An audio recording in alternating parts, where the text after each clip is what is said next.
السلام علیکم۔ ٹائٹینک کا ملبہ دیکھنے کا شوق، سیاحتی آبدوز سمندر میں لاپتہ، چند گھنٹے کی آکسیجن باقی، ریسکیو آپریشن تیز کر دیا گیا۔ کیا آپ حالات حاضرہ سے آگاہی حاصل کرنا چاہتے ہیں؟ خبر کے پیچھے چھپے اصل حقائق جاننا چاہتے ہیں تو ابھی سبسکرائب کیجئے جلمل پاکستان کو اور ساتھ ہی گھنٹی کے نشان پر کلک کر دیں۔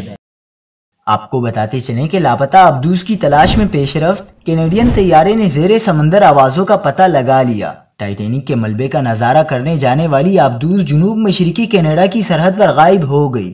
ٹائٹینک کا ملبہ سمندر میں 12,000 فٹ سے زائد کی گہرائی میں موجود ہے۔ پاکستانی نژاد تاجر شہزادہ داؤد برطانیہ میں رہتے ہیں اور ACTI انسٹیٹیوٹ کے ٹرسٹیز میں سے ایک ہیں۔ وہ انگرو کارپوریشن کے نائب چیئرمین بھی ہیں۔ وہ اپنے بیٹے سلیمان کے ہمراہ اس سفر پر گئے تھے۔ برطانوی ارب پتی تاجر ہامش ہارڈنگ بھی لاپتہ آبدوز پر سوار تھے۔